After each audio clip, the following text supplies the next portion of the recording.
ପିଲାମାନେ ଆଜି ଭିଡିଓରେ ଅଷ୍ଟମ ଶ୍ରେଣୀ ବୋର୍ଡ ପରୀକ୍ଷା ନିମନ୍ତେ ସଂସ୍କୃତ ବିଷୟର very very important question answer गुड़िक डिस्कसन करनबा। तो निश्चित भाव में परीक्षार आसीबो। परीक्षार आसला परे केउ केउ क्वेश्चन गुड़िक पड़िथिला मते कमेंट रे निश्चित जणैबो। 1 नंबर प्रायशः 50 पदैहि स्व मातृभाषया उत्तरं प्रदेयम्। प्रत्येक प्रश्न 5 नंबर। तो पिला माने एई प्रश्नर उत्तर 50 टी शब्द मध्य दबाकू पड़िबो। एथिपई 5 मार्क रो व्यवस्था रहिछि। तो आहुरी पिला माने तो संस्कृत रे केमिति कोन लेखिबा पई पिला माने सबवेला हड़बड़ हो जांती।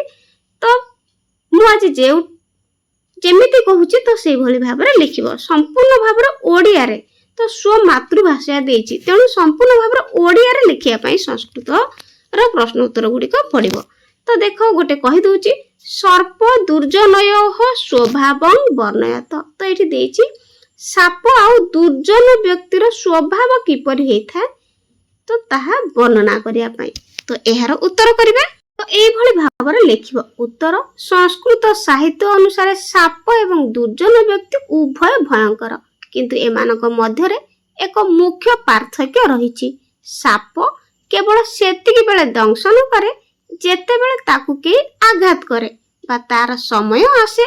मात्र दुर्जन व्यक्ति बिना कोनोसी कारण रे प्रति पादे पादे अन्यर अनिष्ट करबा को चेष्टा करे बा इच्छा करे। तेणु साप अपेक्षा दुर्जन व्यक्ति अधिक विपज्जनक। एई भली भाबरे संपूर्ण ओडिया रे लिखिबो। तापर नेक्स्ट क्वेश्चन देखिबा। विफलाः मंडूकाः नैराश्यं कथं प्राप्तवन्तः। तो पिला माने ए क्वेश्चन तुम मानकर लक्ष्य प्राप्ति ही विषय रु आसी अछि। तो एहार उत्तर करिबा। क्वेश्चन माने होछि विफल होइतिबा व्यंग माने किपरि निराश हेले। उत्तर एही प्रश्नटी एक निर्दिष्ट कहानी संभवतः पंचतंत्र बा हितोपदेश ऊपर आधारित।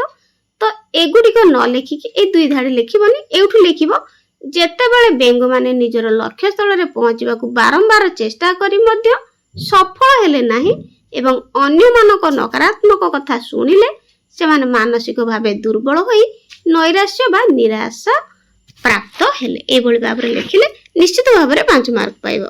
नेक्स्ट क्वेश्चन हेनरी डुनान्ट महाभागस्य विषय लिखत। हेनरी डुनान्टଙ୍କ विषय रे लिखिबा। उत्तर हेनरी डुनान्ट हेउछन्ती जने महान मानव प्रेमी एवं रेड क्रॉस रो प्रतिष्ठाता। से युद्ध क्षेत्र रे आहत होइतिबा सैनिक मानक दुर्दशा देखि बहुत मर्माहत होइतिले। से मानक सेवा पई से एही अंतर्जातीय संस्था गठन करथिले जहा कि रेड क्रॉस नाम रे नामित। तो मानव समाज प्रति तांकर एही निस्वार्थपर सेवा पई तांको विश्वर प्रथम नोबेल शांति पुरस्कार रे सम्मानित करा जायतिला। ए भली लिखले 5 मार्क पाइबो। तापर देखो सर्प दुर्जनयोः मध्ये वरं सर्प न दुर्जनः सर्प दशति कारेण दुर्जनस्तु पदे पदे। तो एहार उत्तर करिबा। ए श्लोकटी को बुझेबा पई कहिछि तेनु लिखिबा साप ओ दुर्जन व्यक्तिଙ୍କ मध्य रे साप वरं भल किंतु दुर्जन व्यक्ति नहति। कारण साप केवल समय आसिले बा भय पाइले थरे दंशन करे। मात्र जने दुर्जन व्यक्ति निजर खराब स्वभाव जोगु अन्य को प्रति पादे पादे अर्थात सबु बेले कष्ट देई थाए। से गुडी को सब 5 मार्क थिला। 1 नंबर 2 नंबर प्रायशः 30 पदैहि 30 अर्थात 30 स्व मातृभाषया उत्तरं प्रदेयम्। प्रत्येक प्रश्न 3 नंबर। तो प्रत्येक प्रश्न पई 3 नंबर रहिछि। मृत्यु कथं कमपि न अपेक्षते अपेक्षते। तो यार उत्तर करिबा। प्रश्नटीर माने होछि मृत्यु काहाकू काहेकि अपेक्षा करे नाही। उत्तर मृत्यु एक अनिर्वाज्य सत्य। एहा काहार कार्य सरिछि कि नाही ताहा देखे नाही। जेपरि समय काहार को अपेक्षा करे नाही सेही परि मृत्यु मध्ये कोनोसी व्यक्ति बा परिस्थिति को अपेक्षा करे नाही एवं अपेक्षा न करी निज समय रे आसी थाए। नेक्स्ट क्वेश्चन होइछि कालांतरे चाणक्यः किम अभवत् अकरोत् च। प्रश्नटीर माने हेउची परवर्ती समय रे चाणक्य कौन हेले ओ कौन कले। उत्तर कालक्रमे चाणक्य मगध साम्राज्यर महामंत्री होइतिले। से नंदवंशर विनाश करी चंद्रगुप्त मौर्य को सिंहासन रे अधिष्ठित कराइतिले एवं अर्थशास्त्र परि महान ग्रंथ रचना करिथिले।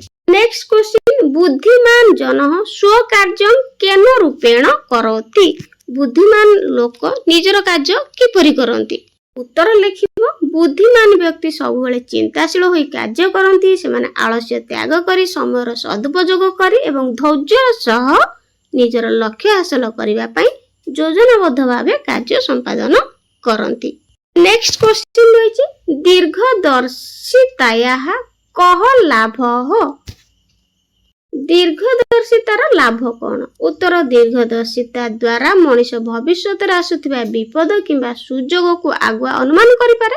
एहा द्वारा व्यक्ति उचित समय सठिक निष्पत्ति नै विपदरु रक्षा पाइबा पई सफलता प्राप्त करिथाय। नेक्स्ट क्वेश्चन रहिछि, फकीर मोहन व्यास कवि इति कथं ख्यातः। बहुत सुंदर क्वेश्चन। फकीर मोहन सेनापति किपरि व्यास कवि भावे ख्यात हेले बा विख्यात हेले। उत्तर ओडिया साहित्य को समृद्ध करिबारे फकीर मोहन सेनापति को अवदान अतुलनीय। महाभारत परि महान ग्रंथर अनुवाद एवं ओडिया कथा साहित्यर विकास पई तांकु सम्मानजनक व्यास कवि उपाधि रे भूषित करा जायछि। के अस्माकं संस्कृतेः प्रचारं कुर्वन्ति। तापरे उत्तर ए प्रश्नटी पचारिछि, केउ माने आम संस्कृतिर प्रचार करंती। आम देशर मनीषी साधु सन्थ विद्वान एवं समाज संस्कारक माने आम संस्कृतिर प्रचार और प्रसार करंती। एहा सहित कलाकार एवं शिक्षक माने मध्य आम परंपरा माध्यम रे संस्कृति को जीवंत रखंती। कह जयराज गुरु। प्रश्न पचारिछि, जयराज गुरु किए। उत्तर जयराज गुरु ओडिशार जड़े महान संग्रामी तथा खोर्धा राजांकर मंत्री और राजगुरु थिले। से ब्रिटिश शासन विरुद्ध प्रथमे स्वर उत्तोलन करथिले एवं मातृभूमिर सुरक्षा पई निज जीवन बलिदान देथिले। कदा प्रजा संग्राम कथं च अभवत। प्रश्न पचारिछि, केबे एवं किपरि प्रजा संग्राम होइथिला। उत्तर इतिहास रे विभिन्न समय रे शोषण और अन्याय विरुद्ध रे प्रजा संग्राम होइछि। ओडिशा रे गड़जात आंदोलन समय प्रजा माने एकजुट होई राजा और ब्रिटिश को अत्याचार विरुद्ध रे शांतिपूर्ण एवं सशस्त्र आंदोलन करथिले। 3 नंबर, अनुच्छेदं पठित्य निम्न प्रश्नानां उत्तरं मातृभाषया प्रदम। तो एई अनुच्छेदटी को पढ़ी किना एथिरे तळे प्रश्न देछि। से प्रश्न गुडकर उत्तर ओडिया रे लेखिबा। देखो, कृषक हळेन भूमि कर्षति एतेन भूमि उत्पादन योग्या भवति। कृषक कृषि क्षेत्रात् धान्य मुद्ग मास कोळमास भूचणकादीनि शस्यानि उत्पादयति। धान्यम् अस्माकं प्रदेशस्य प्रधानम् उत्पादनम्। ओडिशा प्रदेशे अक्षय तृतीयात् कृषि कार्यस्य आरंभ भवति। कृषक रौद्रतापस्य सहनं करोति। सः श्रावणस्य वृष्टि द्वारा सिक्तः सन् कृषि कार्यं संपादयति। कृषक शीतकाले आलुक बाटालिक पलांडु लसुन हरित पुलक रक्तवार्ताक शाकादी क्षेत्र रमणीय करे। तो पिला माने ए विषयटी तुमनकर फास्ट कृषक विषय रु आसी अछि। ए पैराग्राफ टी पचारि तो ए तळे किछि प्रश्न पचारि से प्रश्न गुडिकर उत्तर करिबा। तो देखो, प्रथम देछि कृषक केन भूमि कर्षति। कृषक केउथिरे भूमि कर्षण करे। तो हळ रे एठी लिखि दबो। हळे न देछि देखो एठी, तेणु एठी ओडिया होछि हळ रे। तापर कृषक कृषि क्षेत्रात् कानि उत्पादयत। तो कृषक यार ओडिया करिबा एठी लिखि देछि। फुल सेंटेंस लिखिबो। कृषक लंगल द्वारा बा हल द्वारा जमी कर्षण करे। खरे कृषक कृषि क्षेत्रात् कानि उत्पादयति। कृषक कृषि क्षेत्ररु धान मुग मास अर्थात बिरी कोलथ और चीनाबादाम आदि शस्य उत्पादन करे। गरे शीतकाले क्षेत्रं केन रूपेण रमणीयं भवति। शीत काल रे आलू बैगण पियाज रसुण मूला और टमाटो आदि पनीपरिया द्वारा खेत जहाकू कि बिल कह जाए रमणीय बा सुंदर देखा जाए। खरे कृषक किंभूतस्य कष्टस्य सहनं कृत्वा कृषि कार्य संपादयति। उत्तर कृषक प्रखर रौद्र ताप बा खरार कष्ट को सह्य करी कृषि कार्य संपादन करे। आ गोटे बीरे मध्य एई भली देखो पैराग्राफ टे पचारछि ता तळे प्रश्न पचारछि छात्राः परीक्षा पुस्तिकां लेखनीं च उन्मोचितवन्तः शिक्षकः कृष्णफलके प्रश्नान् लिखितवान् छात्राः उत्तराणि लिखित्वा दर्शितवन्तः तेषु गोपालकृष्ण गोखले अपि आसीत् शिक्षकः उत्तराणां मूल्याङ्कनं कृत्वा गोपालकृष्णम् आहूतवान् अरे गोपाल त्वम् अत्र आगच्छ। गोपालः शिक्षकस्य समीपं गतवान् शिक्षकः कथितवान् अरे त्वया तु सम्यक् लिखित त्वत् अधिकं कोऽपि न लिखितवान् अतः तुभ्यम् एकं पुरस्कारं दातुम् इच्छामि भो छात्राः जुष्मासु एषः गोपालः श्रेष्ठः एष परीक्षायां सम्यक् लिखितवान्। तो पिलामाने एई पैसेज टी तुम मानकर आसीछि साधु गोपालकृष्ण विषय। तो एठी देखो पिलामाने एई प्रश्न में 1 मार्क 2 मार्क 3 मार्क तो एठी लास्ट 2 मार्क तो टोटाल 5 मार्क यह पई उत्तर रहिछि। तो एहार उत्तर करिबा प्रथम प्रश्न होछि शिक्षक कृष्णफल के कान लिखितवान। शिक्षक कृष्णफल के अर्थात कलापटारे कोन लिखिले उत्तर शिक्षक कलापटारे प्रश्न गुडी को लिखिले। खरे छात्रा कि लिखित्वा दर्शितवन्तः अर्थात छात्र माने कोन लिखि देखाइले छात्र माने उत्तर गुडी को लिखि देखाइले। घर गोपालस्य पूर्ण नाम किम गोपालर पूरा नाम कोन ना उत्तर गोपालर पूर्ण नाम होछि गोपालकृष्ण गोखले। तापर सेई भली देखो घरे गोपालः किमर्थं पुरस्कारं प्राप्तुं योग्यः अभवत् उत्तर गोपाल समस्त प्रश्नर उत्तर सठिक भावे लिखिथिले अन्य केही तांको परि एते भलो लिखि नथिले सेथि पई से पुरस्कार पाइबाकू योग्य विपजित हेले। 4 नंबर निम्नोक्त प्रश्न नाम उत्तरं मातृभाषया संस्कृत भाषया बा प्रदेयम्। तो निम्न रे प्रश्न गुडिकर उत्तर मातृभाषा रे किबा तुम माने संस्कृत भाषा रे मध्ये देई परिबो। प्रत्येक प्रश्न पई 1 नंबर लेखाए मार्क रहिछि। तो एहार उत्तर करिबा देखो प्रथम प्रश्न देइछि वृक्ष शाखायां किं लंबमान आसीत। वृक्ष शाखा रे कोन लंबमान थिला तो एहार उत्तर हे जिवो खंडिय सूता।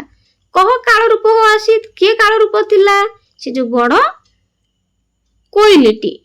तापरे संग्राम में के आहत संग्राम में केउ माने आहत हेतिले तो एहार उत्तर गुडी को देखिबा मुडिया रे लिखि देइछि तुम मानको सुविधा पई। देखो एठी वृक्ष शाखायां किं लंबमान आसीत उत्तर गछर डाल रे एक कोष बा मलाट झुलुतला। तो एठी तुम माने खंडिय सूतम जेतु अछि गोटे सूता लिखि परिबो। तापरे देखो करे कह काल रूप हो आसीत के काल रूप थिला तो एठी पिला माने लिखिबो एठी व्याघ्र देइछि बाघ नुहे एठी लिखि देबो काउ बड़ काउटी जेतले आसी बसी जायतिला गछ ऊपर तो सेते बेले से काल रूप बा जम सदृश थिला। 3 रे संग्राम के आहत संग्राम रे केउ माने आहत हेतिले उत्तर युद्ध रे संग्राम माने बा सैनिक माने आहत हेतिले। आइबरे ईश्वर प्राप्ति हे सरल मार्ग क भक्ति ईश्वर प्राप्ति रे सबठारो सरल मार्ग कह मातृ भक्त हो आसीत। तो पिला माने एठी मातृ भक्त के थिले ना चाणक्य थिले। 5 नंबर निम्नोक्त प्रश्न नाम उत्तरं मातृभाषा संस्कृत भाषा बा प्रदेयम्। तो एही उत्तर गुडी को प्रश्न गुडी को उत्तर संस्कृत भाषा रे बा मातृभाषा रे देई परिबो। तो देखो पिला माने एगुडी को सब पद्य भागरु पचारिछि से गुडी को सब गद्य रे थिला एगुडी को सब नीति मंजरी आ सुक्तयरु पचारिछि। तो यार उत्तर करबे देखो सत्तो दूतन अंगार किं मुंचति किं न मुंचति वसुधा केशां कुटुकं भवति तुणं कुत्र धार्यते दुर्जनः कदा दशति। तो यार उत्तर गुडी करबे सत्तो दूतेन अंगार किं न मुंचति 100 थर धोइले मध्ये कोइला रे तार कला रंग छाड़े नाही।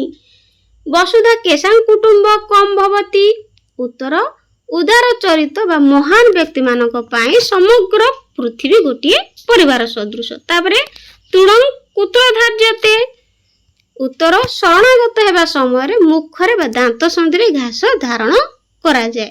6 नंबर शुद्ध पदम रचयत। तो ये पिला माने एपट सेपट हेकी देइची तो याकू सजेडिकी सजेइकिनी लिखिबा। एठी देखो र ज धो न गम अछि तो याकू कोन होबो पिला माने ठीक टिके एठी भूल अछि लिखि दबो।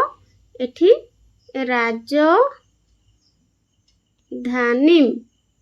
तो एठी ओडिया रे मध्य तुम माने लिखि परिबो ए भली भाबरे राजधानी। सब जंक पिला माने संस्कृत रे प्रश्न पढ़िबो किंतु उत्तर सब बेले ओडिया रे लिखिबो। तो देखो एठी देइची मधगस्य एठी हबो मगधस्य। तापर एठी देखो मासप्तम अछि तो मासप्तम को सजाड़ी के लिखले हे जिवो समातम। तापर 7 नंबर शून्य स्थानानि पुरयत तब हस्तेन मगधस्य डैश देखो निर्माण। तापर 2 रे जन्मभूमि स्वर्गादेवी गरी आसी 3 रे लोकाहा त्वांग सर्वदा डैश। तो यार उत्तर करिबा लिखि दबो तब हस्तेन मगधस्य निर्माण भविष्यति एभले ओडिया रे लिखिबो भविष्यति। तापर 2 रे डैश जन्मभूमि स्वर्गादेवी गरी आसी तो एठी लिखिबो जननी जन्मभूमि स्वर्गादेवी गरी आसी लोकाहा त्वांग सर्वदा डैश एठी लिखिबो स्मरी स्यंती बहुवचन स्मरिष्यन्ति। तापरे 8 नंबर रेखांकित पदानां संशोधन कुरुत तो भूल हेकी अछि कोड एक वचन दुई वचन तो सेगुडी को हमें ठीक करके लिखिबा। आहताहा चित्कारं कृतवान आहताहा चित्कारं श्रावयिष्यसि शुभा जाउतला श्रावयिष्यसि। तापरे नेक्स्ट तस्य आह्वानम आसन आसनौनि आसीत अनेकाहा सैन्याहा मृताः। तापर 9 नंबर एठी देखो पिला माने संधि विच्छेद कुरुत तो एठी संधि अछि एगुडी को सब हमें विच्छेद करिबा अर्थात अलगा करिके लिखिबा। किमर्थम लिखिबा किम युक्त अर्थम से भली कश्चन कह युक्त चन। तापर क्षताक्तः क्षतः युक्त त देखो भल से लिखि दउची किमर्थम किम युक्त अर्थम कश्चन कह युक्त चन तापरे क्षताक्तः क्षत युक्त अक्तः। तापर 10 नंबर तो एठी देखो पिला माने विच्छेद देथिला संधि देथिला विच्छेद करिया पई कहितला एठी विच्छेद देछि संधि करिवा। तो देखो पिला माने प्रधान युक्त अमातः प्रधान अमात्यः किम युक्त तु किंतु स्वर्गात युक्त अपि स्वर्गादेवी। तो पिला माने एई भला निश्चित भाबरे तु मानकर परीक्षा रे आसीबो।